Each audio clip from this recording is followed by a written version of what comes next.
بسم اللہ الرحمن الرحیم اللہم صلی علی سیدنا مولانا محمد معدن الجود والکرم وآلہ الکرام وابنہ الکریم وبارک وسلم صلاۃ و سلام علیک یا رسول اللہ صلی اللہ تعالی علیہ وسلم۔ حضرات، کل جو حدیث میں نے آپ حضرات کے سامنے بیان کی تھی وہ حدیث حضرت عائشہ صدیقہ رضی اللہ تعالی عنہا سے مروی تھی۔ اللہ کے پیارے رسول صلی اللہ تعالی علیہ وسلم نے حضرت عائشہ سے فرمایا کہ تم چھوٹے سے چھوٹے گناہوں سے بھی بچو، کیونکہ اللہ کے ہاں ان کا بھی مطالبہ ہے۔ آج جو حدیث میں آپ کے سامنے پیش کروں گا، یہ حدیث بہت ہی نصیحتوں سے بھری ہوئی اور عبرت آموز ہے۔ ایک ایک بات توجہ سے سننے اور عمل کرنے کے لائق ہے، اور اس حدیث میں 9 باتیں ہیں، اور یہ 9 باتوں میں سے ہر بات ایسی ہے جو ہماری اور آپ کی زندگی کو چینج کر سکتی ہے، بدل سکتی ہے۔ پہلے حدیث کے الفاظ سنیں، اس کے بعد میں ترجمہ اور مطلب بتاتا ہوں۔ عن ابی ہریرہ قال قال رسول اللہ صلی اللہ علیہ وسلم امرنی ربی بتسع خشیۃ اللہ فی السر والعلانیہ وکلمۃ العدل فی الغضب والرضا والقصد فی الفقر والغنى وان اصل من قطعنی واعطی من حرمنی واعفو عمن ظلمنی وان یکون صمتی فکرا ونطقی ذکرا ونظری عبرتا وآمر بالمعروف وقیل بالمعروف، رواہ رزین۔ حدیث کو بیان کرنے والے راوی ہیں حضرت ابو ہریرہ۔ وہ کہتے ہیں کہ اللہ کے رسول صلی اللہ علیہ وسلم نے ارشاد فرمایا۔ میں بارہا آپ سے کہہ چکا ہوں، جب بھی پیارے نبی صلی اللہ علیہ وسلم کا نام آیا کرے تو درود شریف پڑھا کرے صلی اللہ علیہ وآلہ وسلم۔ یہ اپنی عادت بنا لیں، اٹھتے بیٹھتے ہر پاک جگہ میں اٹھتے بیٹھتے آپ درود شریف پڑھنے کی عادت بنا لیں۔ انشاءاللہ اگر آپ نے یہ عادت بنا لی تو انشاءاللہ العزیز آپ کی زندگی کا نقشہ خود بخود بدل جائے گا۔ سرکار فرماتے ہیں ان اول الناس الی یوم القیامت اکثرهم علی صلاۃ، کہ میرے قیامت کے دن سب سے زیادہ قریب وہ ہوگا جو مجھ پہ سب سے زیادہ درود پڑھے گا۔ سبحان اللہ۔ اور درود شریف کی برکتیں دنیا میں بھی نصیب ہوں گی اور آخرت میں بھی نصیب ہوں گی۔ اپنا وظیفہ بنائیں آپ یا رسول اللہ کو، جب آپ پکاریں گے نا، ہر وقت پکاریں گے یا رسول اللہ، کبھی تو نظر کرم ہوگی ہی، کبھی تو غلاموں کا مقدر صبرے گا ہی، ہے نا، انشاءاللہ تعالی۔ تو حضرت ابو ہریرہ بیان کرتے ہیں کہ اللہ کے رسول صلی اللہ علیہ وسلم نے ارشاد فرمایا۔ کیا ارشاد فرمایا؟ مصطفیٰ جانی رحمت صلی اللہ علیہ وسلم فرماتے امرنی ربی بتسع، فرماتے ہیں کہ مجھے میرے رب نے 9 باتوں کا حکم دیا ہے۔ کتنی چیزوں کا حکم دیا؟ 9 چیزوں کا حکم دیا۔ اب یہ 9 چیزیں قیامت تک کے مسلمانوں کے لیے ہیں۔ اللہ کے رسول صلی اللہ علیہ وسلم اللہ اور اس کے بندوں کے درمیان واسطہ ہے، وسیلہ و ذریعہ ہے۔ اس واسطہ و وسیلہ کی بنیاد پہ اللہ کے احکام ہم تک پہنچے ہیں، تو ہم ان باتوں کو سنیں اور عمل کریں۔ دیکھیں ایک بات کتنی پیاری ہے۔ پہلی بات کیا ہے 9 باتوں میں سے؟ تو اللہ کے پیارے حبیب صلی اللہ علیہ وسلم فرماتے ہیں خشیت اللہ فی السر والعلانیہ، اللہ نے مجھے پہلی بات کا حکم یہ دیا کہ میں ظاہر اور باطن ہر حال میں اللہ سے ڈرتا رہوں۔ سمجھے؟ پہلی بات آ گئی سمجھ میں؟ کیا ہے پہلی بات؟ اللہ سے خفیہ طور پر بھی اور ظاہری طور پر بھی ہر حال میں بندے کو اللہ سے ڈرنا چاہیے۔ دیکھیے ڈرنے کی آج میں آپ کو قسمیں بتاتا ہوں۔ ڈرنے کی بہت ساری صورتیں ہیں، بہت غور سے آپ بات سنیں۔ عربی زبان میں ہر طرح کے ڈرنے کو خوف کہتے ہیں، ہر طرح کے ڈرنے کو۔ آپ کسی آدمی سے ڈریں، آپ اپنی موت سے ڈریں، آپ کسی حادثے سے ڈریں، ہر طرح کے ڈرنے کو خوف کہتے ہیں۔ اور وہ ڈر جس میں تعظیم بھی ہو، اللہ کی تعظیم بھی ہو، ایسے ڈرنے کو خشیت کہتے ہیں۔ اور وہ ڈر کہ جس میں اللہ کی اطاعت و فرما برداری ہو، عاجزی کا، بندے اللہ کے حضور عاجزی کا اظہار ہو، ایسے ڈرنے کو تقویٰ کہتے ہیں۔ سمجھ گئے آپ؟ ہر طرح کے ڈرنے کو خوف کہتے ہیں۔ جس ڈرنے میں تعظیم و توقیر ہو رب کی، اسے خشیت کہتے ہیں۔ اور جس ڈرنے میں اللہ کی اطاعت ہو، اللہ کی بندگی ہو ہے، اور بندہ اللہ کے حضور اپنی عبدیت اور اپنی عاجزی و انکساری کا اظہار کر رہا ہو، ایسے ڈرنے کو تقویٰ کہتے ہیں، ہے نا جی۔ اور خفیہ طور پہ اور ظاہری طور پہ، یعنی ظاہر و باطن میں ڈرنے کا کیا مطلب ہے؟ تو دیکھیے ظاہر و باطن میں ڈرنے کا مطلب یہ ہے کہ چہرے پہ بھی اللہ کے خوف کے آثار ظاہر ہوں، چہرے سے بھی لگے کہ بندہ اللہ کے خوف میں مبتلا ہے، اور اس کا دل بھی اللہ کے خوف میں ڈوبا ہوا ہو۔ یہ ہے ظاہر اور باطن دونوں حال میں ڈرنا۔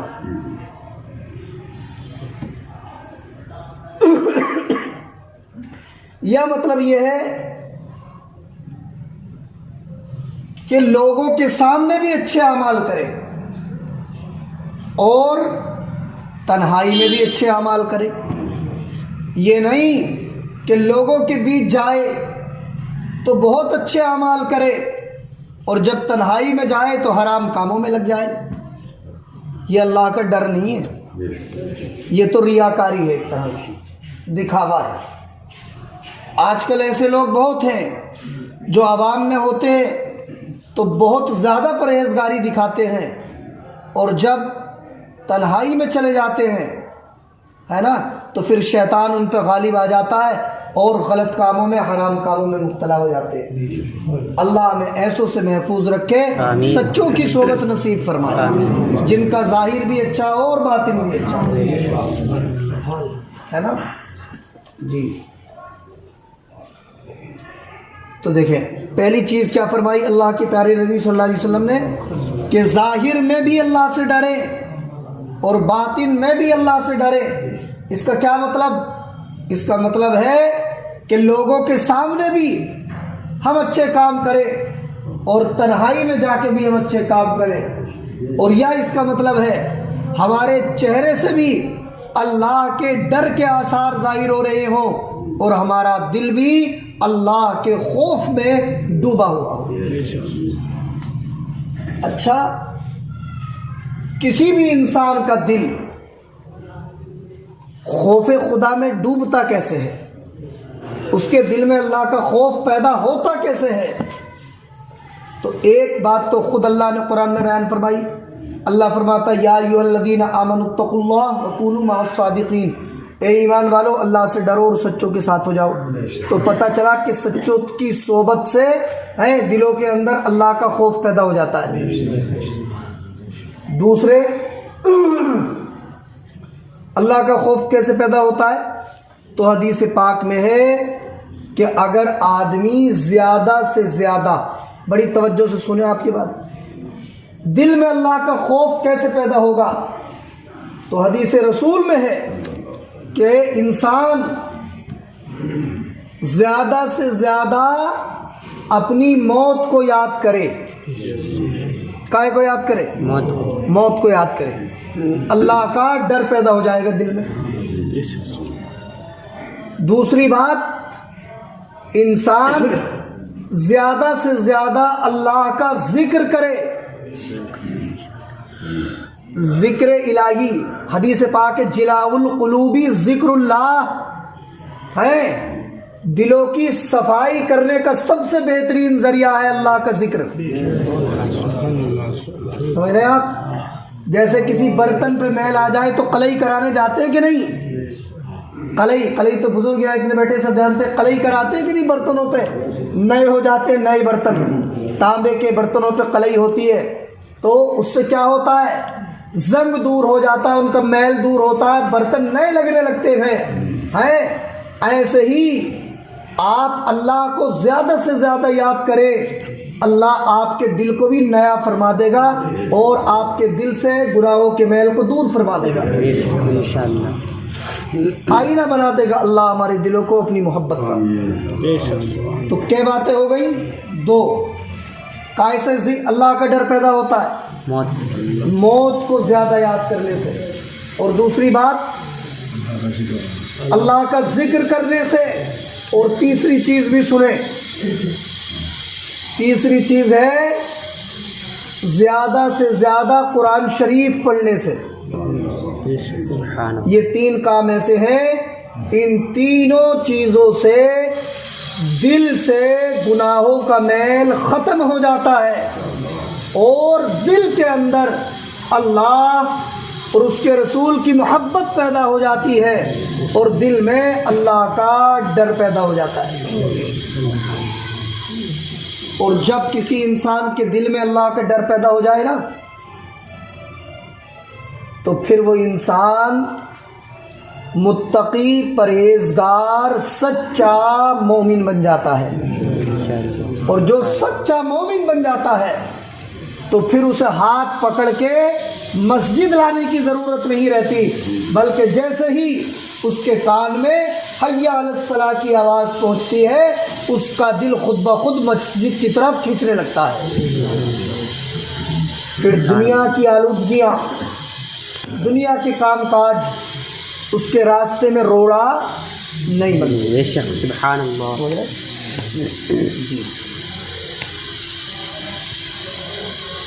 دیکھیں تو کتنی باتوں کا حکم دیا اللہ نے اپنے نبی کو؟ 9 باتوں. پہلی بات کیا ہے؟ یہ جو حدیثیں بیان ہوتی ہیں یاد بھی کیا کرو، ہے نا، کام آئیں گی انشاءاللہ زندگی میں. کیا ہے پہلی بات؟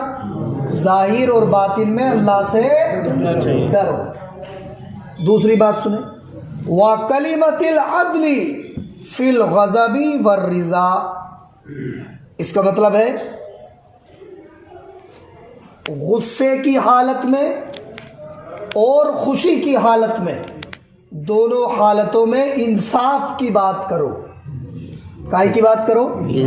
انصاف کی بات کرو. جب غصہ آئے تب بھی عقل کو کنٹرول میں رکھو اور حق بات کہو، اور جب تمہارا دل خوش ہو تب بھی تم اپنی عقل کو کنٹرول میں رکھو اور حق بات کہو. بات سمجھ میں آ گئی؟ غصے میں بھی اور خوشی میں بھی. ورنہ ہوتا کیا، انسان اگر کسی سے خوش ہوا تو اس کی جھوٹی تعریفیں کرنے لگتا ہے. کرتا ہے کہ نہیں کرتا ہے؟ جھوٹی تعریفیں کرتا ہے. اور جانتے ہیں جھوٹی تعریفیں کرنے والوں کے تعلق سے پیارے نبی کی کیا حدیث ہے؟ مسلم شریف میں حدیث ہے، اللہ کے رسول صلی اللہ علیہ وسلم نے فرمایا افسد التراب فی افواہ المداعین، تعریفیں کرنے والوں کے منہ میں مٹی ڈال دو. اب سنیں، بہت سارے صحابہ ایسے ہیں کہ اللہ کے نبی نے ان کی تعریف کی ہے، ایسے بھی بہت سارے صحابہ ہیں کہ سرکار دو عالم صلی اللہ علیہ وسلم نے ان کی تعریف فرمائی ہے. وہ کتنی قسمت والے ہوں گے ہیں جن کی تعریف سید المرسلین نے کی ہوگی. تو اس حدیث کا کیا مطلب ہے؟ دیکھیں، اگر آپ کسی کی تعریف کر رہے ہیں، بہت غور سے اب یہ بات سن لیں، آپ کسی کی تعریف کر رہے ہیں آپ، تو اگر آپ کے تعریف کرنے سے اس کی پرہیزگاری میں، اس کی نیکی میں اور اضافہ ہو جائے گا تو اس کی تعریف کرنا جائز ہے اور بہتر ہے. سمجھے آپ بات یہ میری؟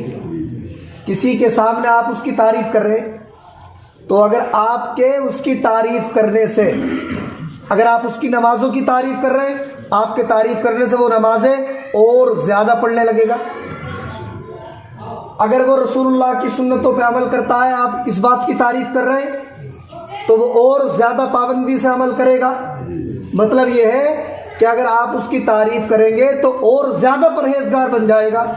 تو ایسے شخص کی تعریف کرنا جائز ہے اور بہتر ہے. اور اگر کسی کی آپ تعریف کر رہے ہیں اور آپ کو یہ لگ رہا ہے کہ ہمارے تعریف کرنے سے یہ گھمنڈی بن جائے گا، مغرور بن جائے گا، اس کے دل میں اور زیادہ غرور پیدا ہوگا، لوگوں کو اور زیادہ ستائے گا یہ، تو ایسے کی تعریف کرنا اس کے منہ پہ جائز نہیں. سمجھ گئے آپ؟ بات سمجھ میں آ گئی؟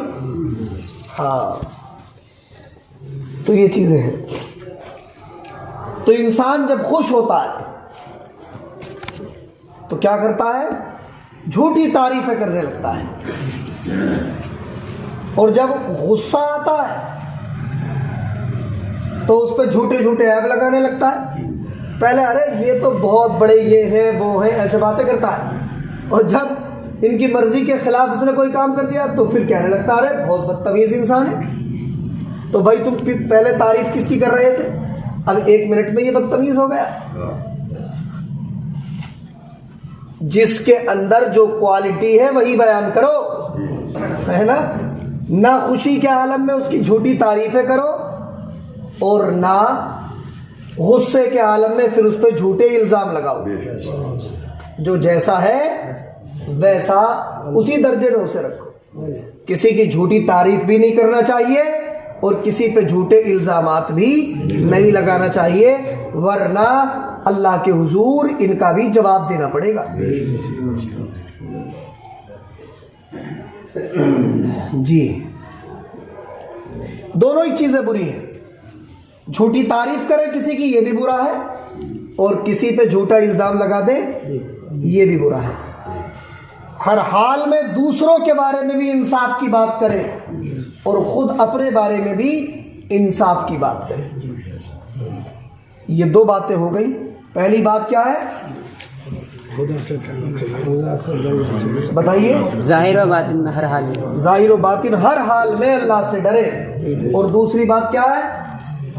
غصے میں اور خوشی میں انصاف کی بات کرے. دوسروں کے بارے میں بھی انصاف کی بات کرے اور اپنے بارے میں بھی انصاف کی بات کرے، ہے نا؟ بس یہ 2 باتیں ہو گئی. باقی باتیں انشاءاللہ کل بیان ہوں گی. باقی انشاءاللہ دھیرے دھیرے کل بھی جتنی بیان ہوں گی اتنی بیان ہوں گی. لیکن آپ یاد کریں 9 باتوں کو. پہلی بات پھر ایک بار یاد کریں، کیا ہے؟ ظاہر و باطن میں اللہ ظاہر و باطن میں اللہ سے ڈرے. اور دوسری بات کیا ہے؟ غصے میں اور خوشی میں انصاف کی بات. آپ کو جب یہ دینی باتیں معلوم ہوں گی آپ دوسروں کو بتائیں گے. اس طریقے سے دین کی تبلیغ کا ذریعہ بن جائیں گی ہماری یہ بات، ہے نا؟ اگر ہم نے ایک آدمی کو یہ بات بتا دی مان لو اس کے دل میں یہ بات آ گئی، اللہ تعالیٰ نے اس کے دل کی کنڈیشن کو بدل دیا، تو ہمیں ثواب ملے گا کہ نہیں ملے گا؟ ہاں، اس لیے ہر آدمی دین کا مبلغ بنے، صحیح طریقے سے اسلامی باتیں سیکھے اور سیکھنے کے بعد دوسروں کو بتائے۔ دین کی بات دوسرے کو بتانا بہت بڑے ثواب کا کام ہے۔ اللہ مجھے بھی آپ کو بھی عمل کی توفیق عطا فرمائے۔ بسم اللہ الرحمن الرحیم، اللہم صلی علی سیدنا و مولانا محمد معدن الجود والکرم وآلہ الکرام وابنہ الکریم وبارک وسلم۔ پروردگار عالم تیری توفیق سے درس حدیث ہوا، اسے اپنی بارگاہ میں قبول فرما لے۔ یا اللہ ہم سب کو نیک اعمال کی توفیق عطا فرما، بدعمالیوں سے بچنے کی توفیق عطا فرما۔ مولا کریم ہم سب کے دلوں میں تو اپنا خوف پیدا فرما۔